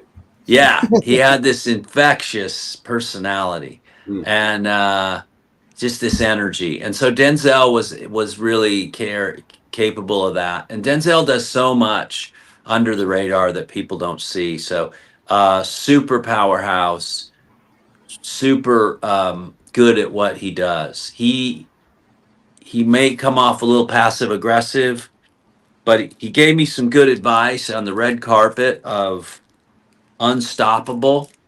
And it was a movie that I had done pretty well in and I showed well in. And he said, look, you got 10 days to take advantage of this, to make your career have some benefit from your showing in this movie. You got 10 days. So what are you going to do? And I'm like, I don't know. But now that you mention it, I got to do something. He goes, you better do something or you're going to be lost with that. And so I did. I changed management and I changed agents and it worked out for me that way. But I might not have considered that had Denzel not been direct to say, hey, you, Lew Temple, little buddy, what are you gonna do? And you got 10 days. So I'll always be beholding to him for that. I'm super happy for all that he's doing and does. I respect him so much, and he's my favorite actor working. How's that? Denzel's an absolute man. Of course, you can't even begin to list off his resume. It's just too legendary. So I think they got back to you, and they were thinking Elm Street. So maybe we get we get a Freddie Lew Temple face off down the line. Okay, you know what I mean? I'll look to that. Might be something I have to build because they're not doing many of these Freddies. I think there's like some indie ones. I'm not really sure what's going on the studio side. That'd be a friend for my that'd be a question for my friend Lauren, who knows horror a little bit better than me. So here's one that I hope you don't get all the time. We're going to talk voice acting because I saw your resume. I was a fan of the Killzone trilogy, and you did some voice work for Killzone 3 on PlayStation. An amazing game. You also were in Mafia 3, if I'm not mistaken. I remember playing Mafia 1. I'm a Sicilian guy, so I'm pretty tapped into the Mafia genre. Just talk about those experiences voice acting for those games. Does anyone ever show you the finished product, or you just kind of do your job and move on? No, they send them to you. They send them to you, so you get to see them and play them. If you're so, I'm not much of a gamer in my life, so they get typically presented to somebody that is friends of the family that likes to play games and stuff. Sure. Those are motion capture games, and which means that we wear the mocap suits not just to voice them, but to literally. And so that's always kind of interesting. Well, not kind of. It's very interesting and always fun. So I do like those. I love doing voiceover. I started with a company called ADV, Vision, and that was a small company out of Houston. They were one of the first companies in the United States to import Japanese titles and dub them anime. Nice. So I have this old school. I saw that on your IMDb. Yeah, I saw you did some. Yeah, like Evangelion and Burn Up W and Witch Hunter and just really strange titles, and they just needed actors. And I was in Houston doing theater, and for $100 they would have you do like 6 hours in the booth screaming and yelling and trying to match lip flaps, which was so archaic. But it was a lot of fun, I have to say. And then my favorite thing I've done is Rango. Right there we go. I know that was huge. That's all. And so we actually filmed that in a studio, and it was so much fun. Can't even tell you how much fun that was. So he filmed the animatrix and then gave it to the ILM, which is George Lucas's animation studio, and built that, and we won an Oscar, and it was great. I did Mr. Fergus down at the general store, and also Sergeant Turley, the turkey with the arrow to his eye, little conjunctivitis, sir. Oh, nice! You switched it up on him. I like that. Yeah. So it was a lot of fun to be able to do that and to be amongst that cast. It was just super a super group, really cool group. That's amazing. No, I think I haven't seen that one, but I'll definitely check it out. You'll like it because it has a lot of adult humor actually, and it's shot very cinematic. It's quite good. Absolutely. Man, I remember just going on. This is well, so let's talk some Lone Ranger. I just wanted to bring up Westerns because I know like some of the, obviously you're a Southern guy. I think people have noticed by now, it's no secret. The West, when I came up in the 90s, like I feel like they were coming back, but it was maybe every few years you got one. Now I think, after Tarantino, I'd say the trend is fully back with Hateful Eight and Django. And I call them neo westerns now. It's kind of like this new school western genre that they're doing. Of course, you were in the Lone Ranger. You just maybe a blurb about Lone Ranger and the westerns coming back and how you feel about that. Yeah, that's the same director as Rango, Gore Verbinski, who did the Pirates of the Caribbean.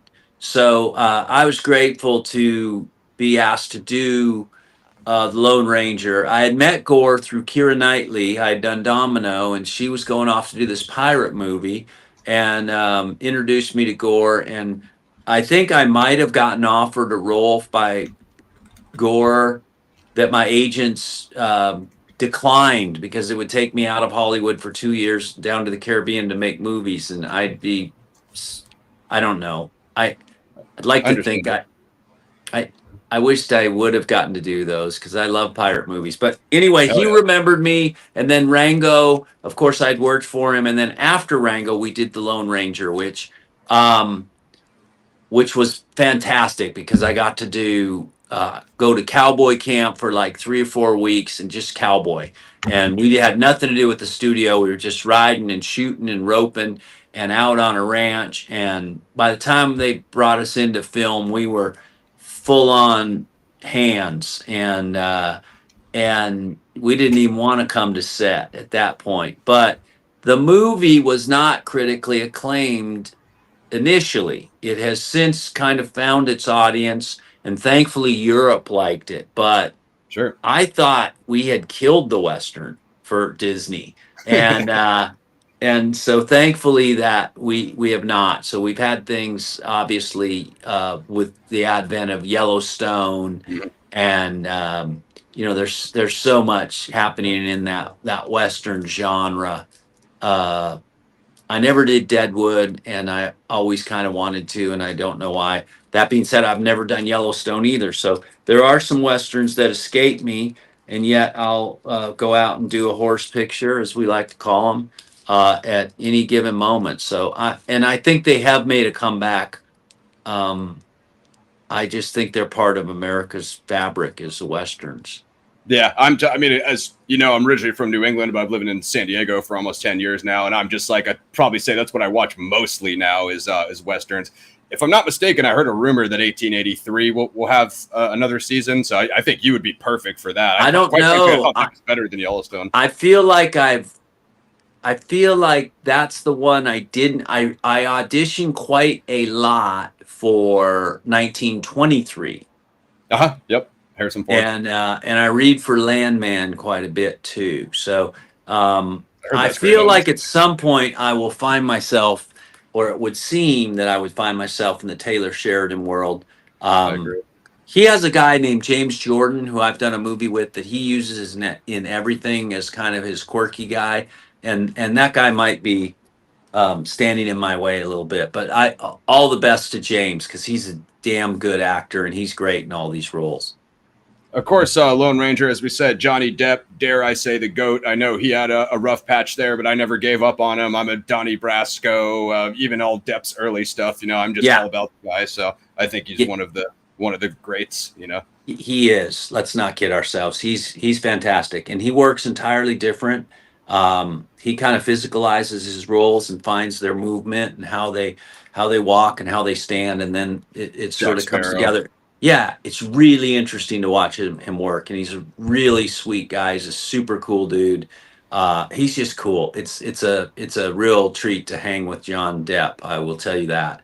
And he is a movie star, and regardless of what his personal life is, he'll be back. We'll see him in some indie, and it'll be great, and he'll be as big as he's ever been because this generation of 17-year-olds needs to get a good cup of Johnny Depp to wake up. Totally agree. I totally agree with that. You mentioned Domino. I remember seeing that in the theater. I had totally forgotten that Tony Scott directed that. Being the Top Gun lunatic fanatic that I am, that's just amazing. That I'm glad you got to work with him.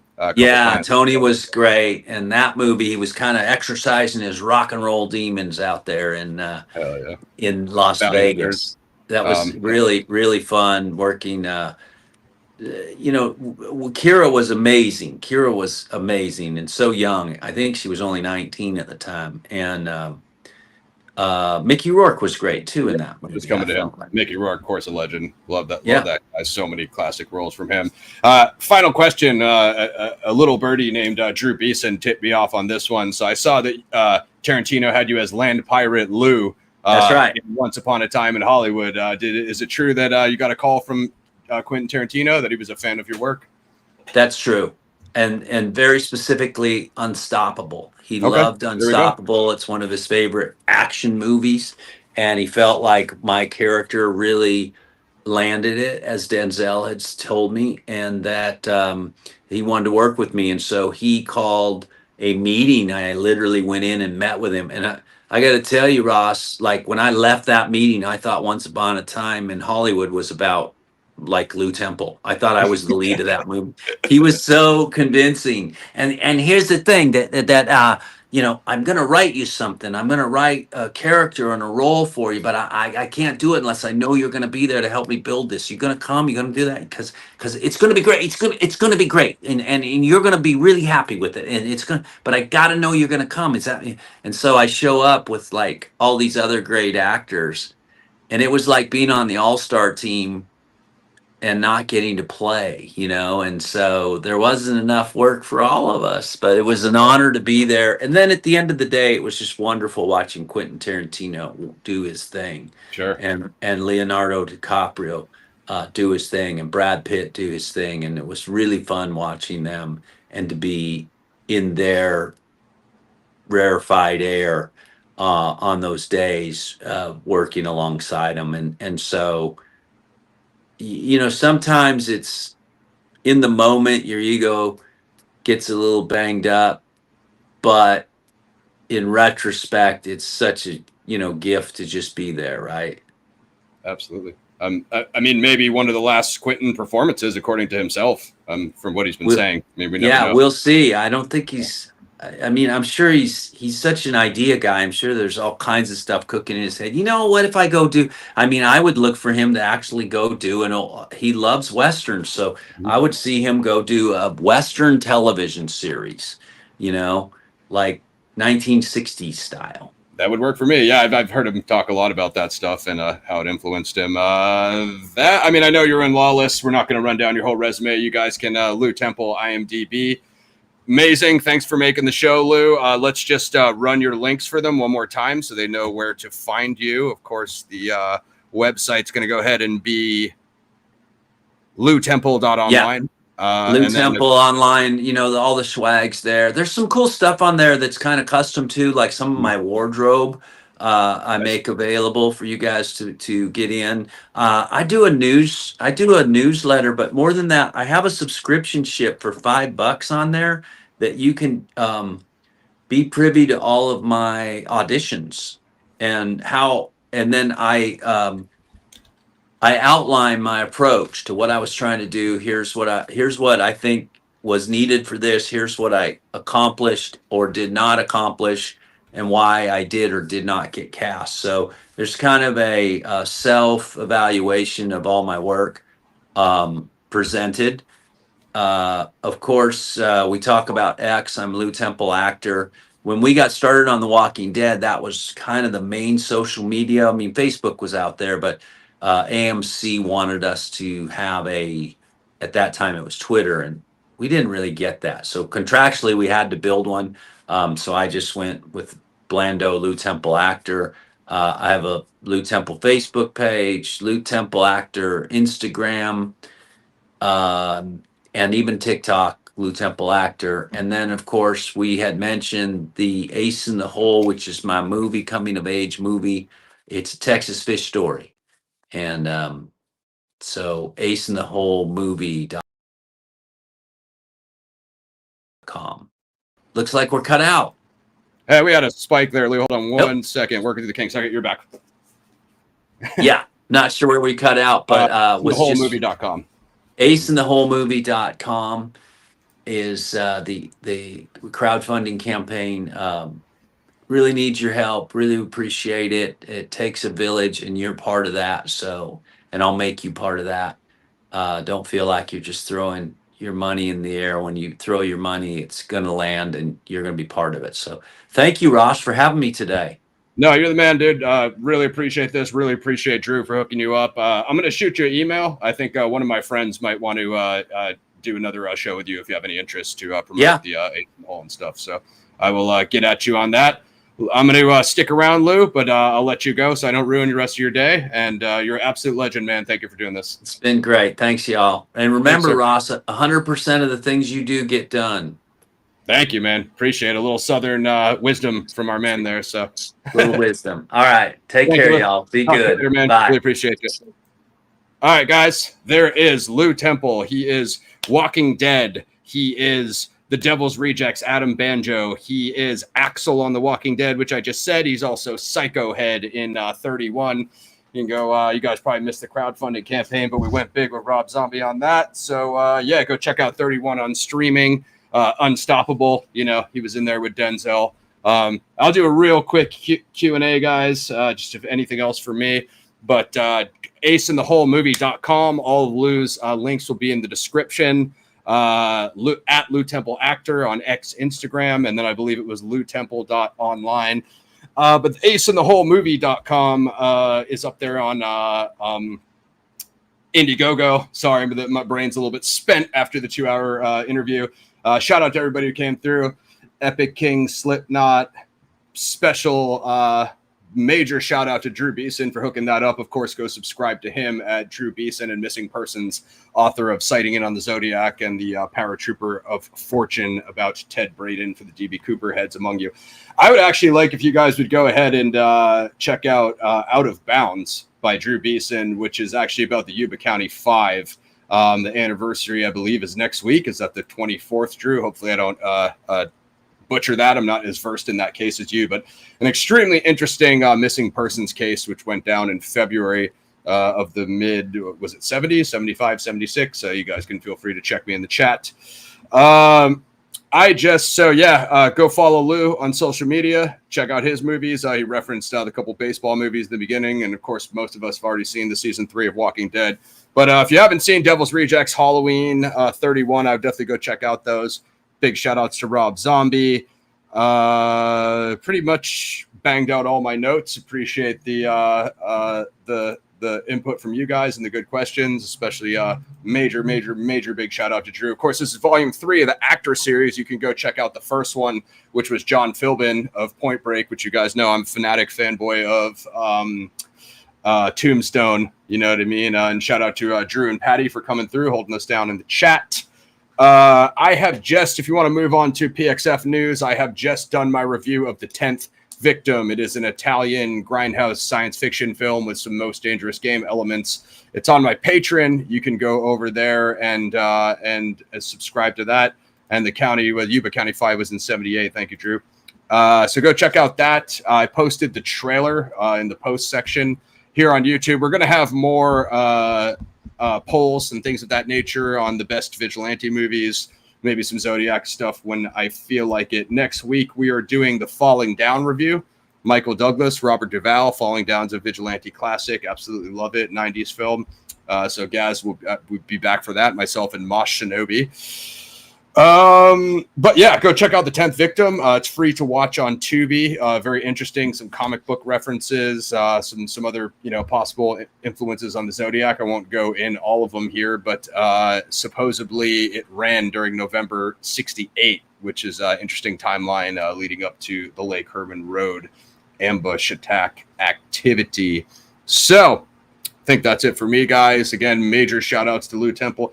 Definitely aceintheholemovie.com. Go help Lew get his directorial debut off the ground. Super cool. If you're into fishing and things of that nature. As I said, I used to love fishing back home on the East Coast. But if there's nothing else for me, guys, I'll be back for the Falling Down review next Saturday. I will have some Zodiac interviews coming up probably in the next couple months. And then I'll do an update on episode 5 and episode 6 of the main series. I'm reading Marty Andrade's book right now. So maybe I'll get DB Cooper back in the mix for you guys. And I was thinking about maybe doing something on Yuba. If Drew wants to come back and maybe talk some Yuba or talk his Yuba book. That's pretty much the only book you have that I haven't interviewed you on, Drew. At least obviously we did Zodiac and Cooper together, Drew being my second interview of the Zodiac interview series and my first interview of the DB Cooper Chronicles series here at PXF. So 31, go check that out. Appreciate your Slipknot. Appreciate your questions, and we have some of your picks and recos coming up on the Paradigm movie review stuff. So yeah, keep it locked on the channel, guys. As always, like, sub, share. Click a join button to get a membership. And then if you want to see what I'm doing over on the Patreon with the Most Dangerous Game adaptation reviews, I do those all over there. And then some of that stuff I post in the member section here on PXF Tube. Beyond that, I think Teespring is a little backed up in the merch. I ordered a PXF hoodie quite a while ago, and being the host of the channel, I still haven't gotten mine, sadly. So there's that. I might jump on the Zodiac panel Monday because I'm actually off on Monday. So if you guys have any Q&A for me here, fire away. Otherwise, I'm probably going to dip in a minute or so here. And again, you guys can, if you want to hit me with those Zodiac questions on Monday on the panel, you can go ahead and do that. But super pumped about this. Going to be tough to follow up John Philbin and Lew Temple. I'm not really sure what direction we'll go in on the film interviews. Obviously, we had Lauren W. Lepre was the first of the film reviews, or the actor, should I say, film actor interviews, followed by John Philbin, followed by Lew Temple. So, but yeah, we might have some news on that front coming up. Check out the Skate to Hell trailer on YouTube. That's directed by Sean Phillips. Desert Fiends, I also crowdfunded. That's dropping in April, so we'll be covering that here, reviewing it and promoting it. And then, of course, I would be remiss to not mention Camera X. The trailer is out now. That's the first official PXF branded short film. It's over on Average Superstar TV, Lauren Lepre's channel. Make sure you go and subscribe over there and give the trailer a like and a share. So it doesn't look like you guys have anything for me, so I'm probably going to rock out. I hope you liked this interview. Yeah, it got delayed by a week. Those kind of things happen. It's all good, but Lew is still the man. Gave us a bunch of his time today, which was awesome. So I'll be reaching out to him on the back end. But PXF film interviews, like, sub, share, click to join for a membership. There's 3 tiers. They are Gorilla, Vigilante, and Inspector. And then there's 2 tiers on the Patreon. So check that out. But appreciate everybody who came through. Drew, Slipknot, Epic, Dark Side. We didn't have Fire Pixie today. I believe it was her birthday. She's up celebrating in Tahoe, working on the Donna Last case up there. So big shout out to her. She usually holds it down in the mods.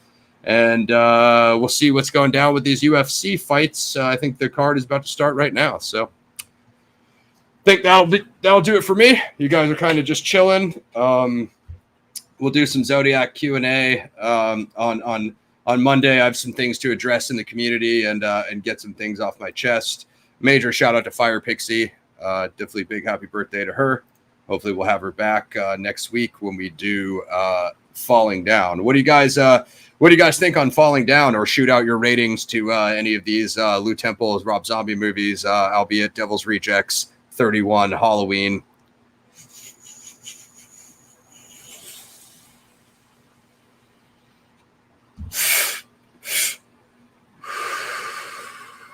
Had to take my medicine there real quick. Got a little misty in here. I don't know what happened. That's just CGI special effects. And ignore anything you see in the background. Is this? Oh yeah, okay, yeah. I mean, Wall Street. Feel free to jump on the Falling Down review. You know, I dedicated that one to you. A classic, Michael Douglas and Robert Duvall, of course. One of the most epic '90s vigilante films of all time. We keep hearing about this Falling Down 2. Is that supposed to be Defend's son or whatever? it never gets off the ground. We never hear any update on it. And it looks like Wall Street will be joining us for that. And then we have Crip Rick joining us for the Boondock Saints next month for the St. Patty's Day special edition show. I'm out. I'm your host, Ross PXF. Like, sub, share. Click the join for a membership or follow me over on the Patreon. You can join Patreon for free, by the way, with your Gmail. But the thing is, I will have some on and off. Slipknot, what kind of budget do you think we have here? I appreciate it, though. Hey, if that's what you guys want, then I'll try to make it happen for you. Like, I'm not that crazy about Jaws, but I definitely respect it. I like Spielberg. I like Jaws. Jaws is a Massachusetts film, Slipknot, so you know me. You've been ranting and raving about that all show. So I'll see what I can do, brother. I'll try it. Also, I've reached out to some people to get some decent names in the Zodiac space on for some for the Zodiac Files interviews series. So clearly, I'm spent. I'm out of here, guys. This was a extended clip. Yeah, Jaws is so epic. Can't not rock with the Cape Cod movies, but yeah, I will. Yeah, we'll keep it coming. Like if you guys have good ideas like that, Slipknot, as always, you know, throw it in the live chat, throw it in the comment section where I can see it. You know, I have my email. You guys can always reach out to me on the X platform, Ross Dracy PXF, for back and forth or show ideas, whatever you want to see. I'm going to try to get everything that everybody wants for live shows and interviews. I'm going to try to make it happen, guys. So it is what it is. But if you want to support, you know, that's a great thing to do. There's the PayPal button up in the links. There is, like I said, Teespring might be a little bit backed up. But if you want to try to order some merch, you can see how it goes. I'll report in when I get my PXF hoodie. You get things like legendary PXF branded beer glasses. But that'll do it. You can, so you can join the Patreon for free with a Gmail. But occasionally, I will, when I have longer posts or posts that have taken me time to work on, you're going to have to be on the tier. Now, those same posts over there, I will post them on the PXF tube for members only. So shout out to all my channel members. I just said bye like 5 times. I'm out. Ross PXF, like, sub, share, click join for a membership. Join me on the Patreon.